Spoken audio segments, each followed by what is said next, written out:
Tonight on First at 9 this Friday the 21st of June 2024. New paradigm. President stresses on the need to establish a competitive economy and revitalize the nation. Slammed. Colombo Archdiocese responds to criticisms levelled against the Cardinal by former President Sirisena over alleged misappropriation of donations earmarked for East attack victims. Need of the hour. Former trade envoy highlights the need for a comprehensive policy framework to assess costs and benefits of Sri Lanka's Free Trade Pact. ඔබේ විශ්වාසය දෙනු සෙන්සුරයින් දැන් ළඟම ඇති ෆාමසියෙන් ලබාගත හැක. This is Ada Derana First at 9.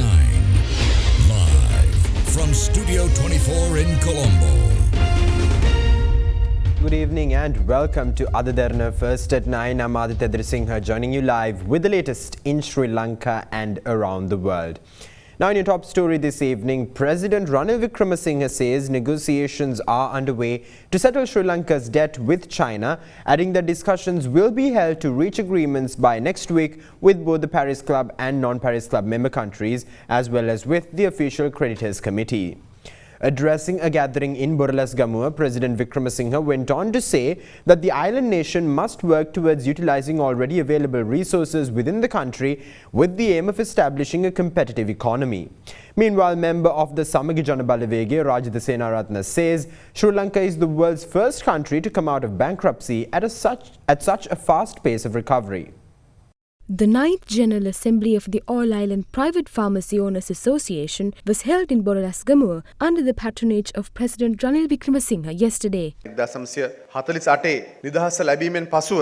We must appreciate the efforts taken by all successive governments since independence in 1948 to further advance free healthcare and education despite all challenges. We may have diverse political opinions. However, none of those opinions are bigger than our country. That is the politics I know. If we are too selfish to accept that reality, our country will have no future. I do not believe that everything that my party does is right. I also do not believe that everything other parties do is wrong. Given where our country was a year ago, did any one of you even dream of the country being in this state today? Our country is the first in the world to come out of bankruptcy at such a fast pace.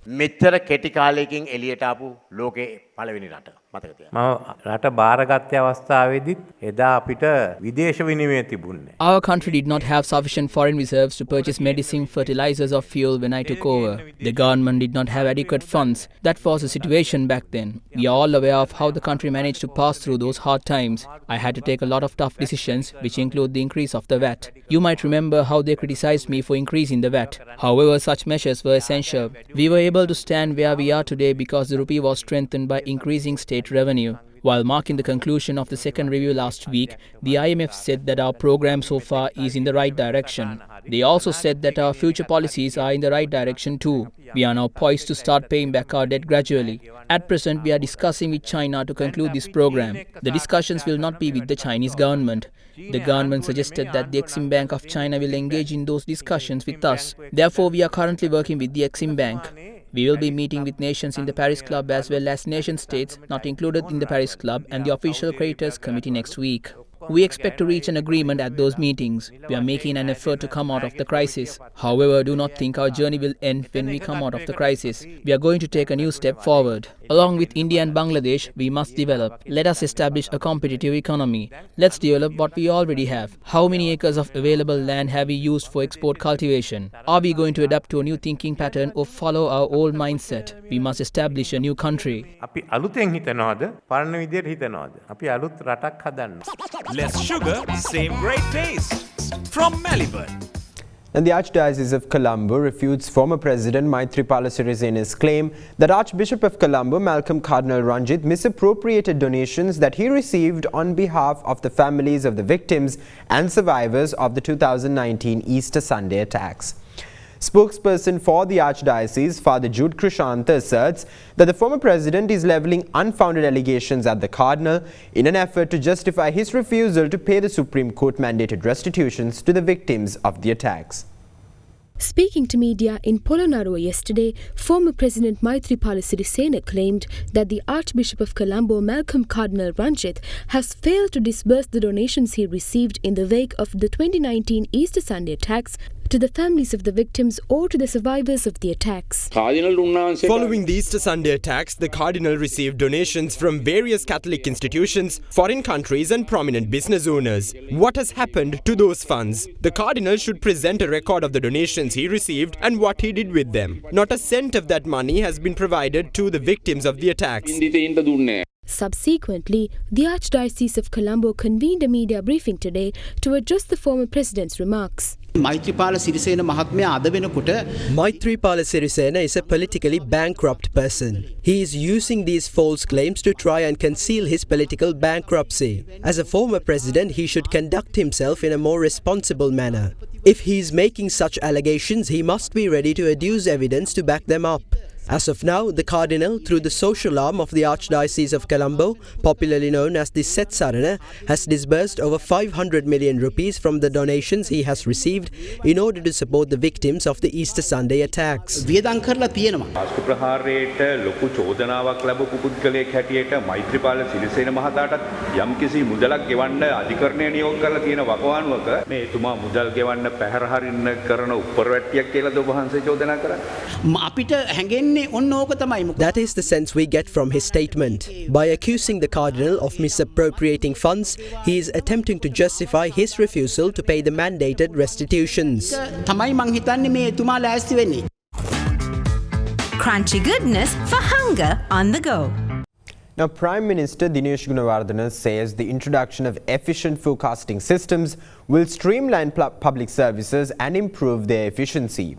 Addressing an event in Colombo, the Prime Minister is of the view that Sri Lanka as an island nation must obtain accurate information on oceans due to its high dependence on the Indian Ocean. The launch of the Sri Lanka Ocean Forest website was held recently at the Temple Trees in Colombo with the participation of Prime Minister Dinesh Gunawardena and Australian High Commissioner in Colombo, Paul Stevens. Technical support in developing this website was provided by the University of Western Australia under a grant provided by the Australian government. Our goal was to develop and install an ocean forecast system for Sri Lanka and the surrounding waters. And what we want to do is to predict what the ocean conditions, the atmospheric conditions, 5 days in advance. And we run a model every day that actually predicts these conditions as we go along. This initiative emerged following the disastrous Express Pearl maritime incident in May 2021, which had a devastating impact on Sri Lanka's marine ecosystem. We hope that the ocean forecasting system will ensure we never see a repeat of the Express Pearl event again. I'm really pleased that this initiative will strengthen Sri Lanka's maritime disaster management systems, with ocean forecasting systems soon to be in place in both Australian and Sri Lankan waters. The region's forecasting capability, cooperation on maritime safety and sharing of knowledge and information will be strengthened. Many people rely heavily on the weather forecast to plan their life. Luckily in Sri Lanka, Dr. Patyarachi wouldn't understand. If we predict too much, we might reduce the government servants reporting to work. First option would be for them to take leave. But this type of forecasting for few days on which research findings can help would help all the government services, not only the fishermen, all the government services to be on alert as well as on optimum duty that they could deliver. Ocean forecast is extremely important to an island nation like Sri Lanka, having access to the deep ocean of the Indian Ocean, extending to the Pacific, and all the maritime lanes that we today are able to service with the Sri Lankan facilities today. As we have heavily rely on the Indian Ocean for our economic activity, it is of paramount importance to obtain accurate forecasts on ocean conditions. Now, the ambassador of the Philippines to Sri Lanka, Leo Tito L. Asuan Jr., says that the Philippines is committed to strengthening people-to-people exchanges between the two nations, particularly in the field of diplomatic training. While speaking at an event in Colombo, the ambassador revealed that the Sri Lankan and Philippine diplomatic training institutes are set to ink a memorandum of understanding for the exchange of knowledge and information in relation to the field of diplomatic training. Sri Lanka's Agriculture Minister Mahinda Amaravira, who also joined the event, added that Sri Lanka too is committed to strengthening bilateral relations and highlighted Sri Lanka's eagerness in forming partnerships with Philippines in the hospitality sector. An event was held yesterday in Colombo to commemorate the 126th anniversary of Philippine independence. The event was graced by the Ambassador of the Philippines to Sri Lanka, Leo Tito L. Ausan Jr., as well as several Sri Lankan politicians, including Minister of Agriculture and Plantation Industries, Mahinda Amaravira. Sri Lanka and the Philippines have together built a partnership founded on mutual respect and shared values of democracy, open economic orientation and friendly relationships in the region and across the world. We look forward to welcoming His Excellency the President Ferdinand Romulus Marcos Jr. to Sri Lanka in the near future. Our economies offer opportunities for greater trade diversification and market access, and we are committed to explore new avenues for expanding our economic partnership. We would be pleased to welcome Filipino investors to Sri Lanka and to explore the possibilities of investing in agribusiness, gems and jewelry, pharmaceutical and hospitality sectors. We also welcome tourists from the Philippines. Since presenting my credentials to President Ranil Wickremesinghe in November, I have taken the opportunity to renew efforts to strengthen our bilateral relations. Currently, we have increased and expanded our engagement to include labor cooperation, agriculture, and academic cooperation, to name a few. We have taken steps to strengthen people-to-people exchange through technical cooperation and capacity building and cultural exchange. Further, the Philippines is also working with Sri Lanka to further its people-to-people exchanges through education, particularly diplomatic training. The Philippines Foreign Service Institute and Sri Lanka's Badarnaik International Diplomatic Training Institute are set to sign an MOU envisaged to deepen our engagement in terms of diplomatic training of junior officers in the service and facilitate knowledge information exchange in this regard. Opposition leader Sajith Premadasa asserts that the 22 million strong population of Sri Lanka stands with the SJB despite whoever may stand against it. He made those remarks at the 247th edition of the Sakwala program in Kurunagala. The 247th iteration of the Sakwala program was held at the Al-Hikma Muslim Mahavidyalaya in Tittavalgala, Kurunagala, under the patronage of opposition leader Sajith Premadasa. You can clearly see the nature of the attacks launched against me at the moment. They attack me together and also separately at times. They attack me inside Parliament and also outside it. Why do they attack me so much? They attack me because I keep making donations to the people and the children of this country. Now they criticize me for distributing computers and smart boards. Why are they criticizing me for distributing computers, smart boards and printers? Am I not providing a solution to the issues grappling the country? Even if everyone else unites against us, we know that the 22 million strong population of Sri Lanka stands with us. You may have various problems with me, but please do not take it out on the children. No one can put a stop to this program which we started for the benefit of Sri Lanka's children. We will not stop. We will also not allow anyone to stop this program. The more they attack us, the more we will continue to serve the people.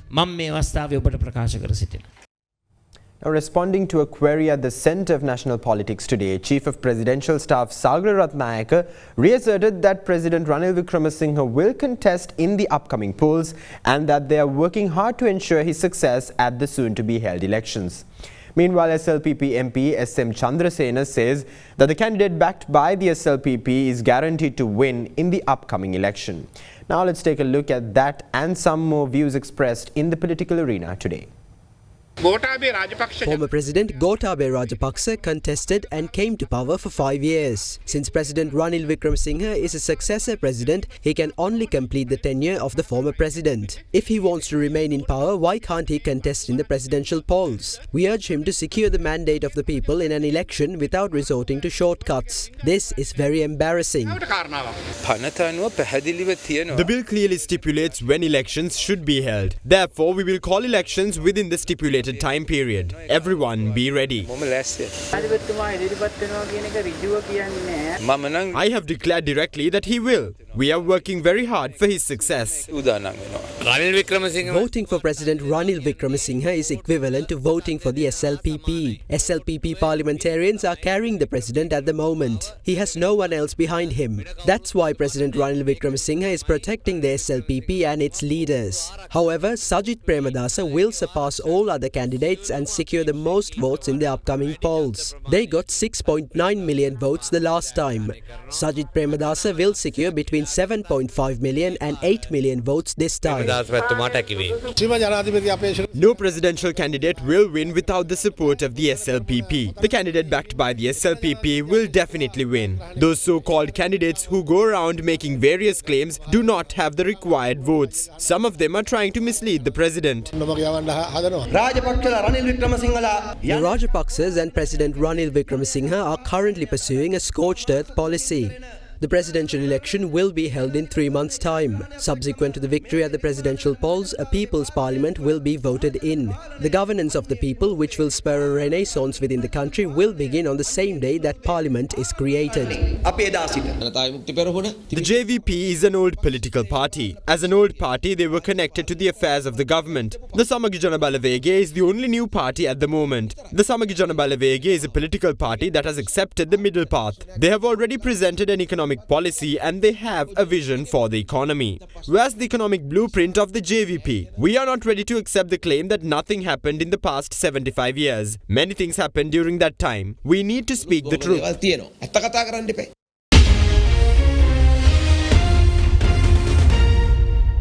Welcome back. Now let's take a look at some local news in brief.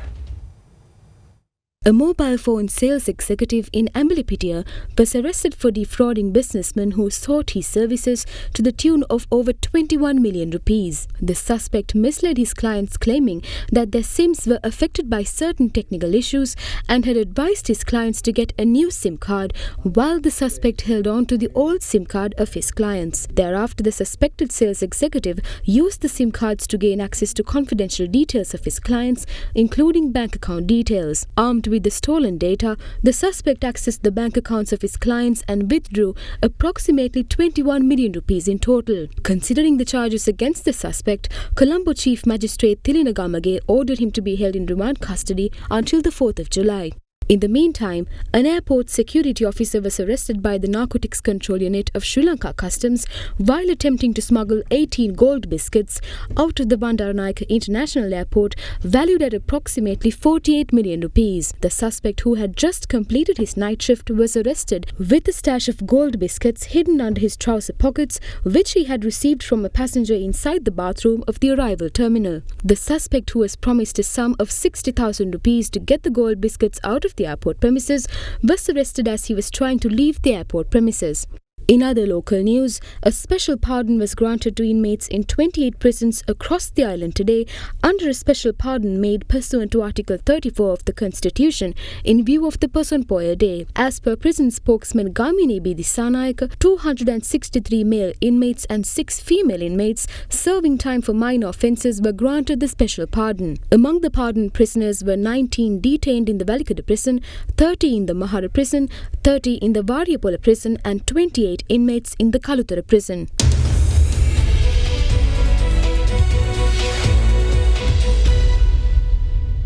Former ambassador to the United Nations World Trade Organization, Dr. Derana Silva, is of the view that Sri Lanka needs a comprehensive policy framework to assess costs and benefits of a free trade agreement. He made those comments while addressing a webinar themed Trade Agreements Unlocking Economic Potential for Sri Lanka, organized by the Centre for Banking Studies. The government has publicly announced is expanding access to new market, promote trade. Now these are laudable objectives, undoubtedly. But success depends on number of factors, the rules of origin, product coverage. Product coverage means if you sign FTAs excluding the actual trade goods being traded, that agreement will not be successful. Now, this is a criticism leveled against the recently concluded Thai FTA, but there is a long-term liberalization trade program. And the most importantly, supply side capacity of the country. 2009 to 2019, our GSP utilization. Sri Lanka is one of the lowest. 2/3 of Sri Lanka's exports are qualified to receive zero duty treatment. But this is another unilateral FTA. But we have failed to get the full benefit of the EU GSP plus with as reflected in the utilization rate. We have a rationale. At the same time, it is important to need to have a comprehensive policy framework assessing the cost and benefits of free trade agreement. That's all the news we have for you tonight. Thank you. Have a great night.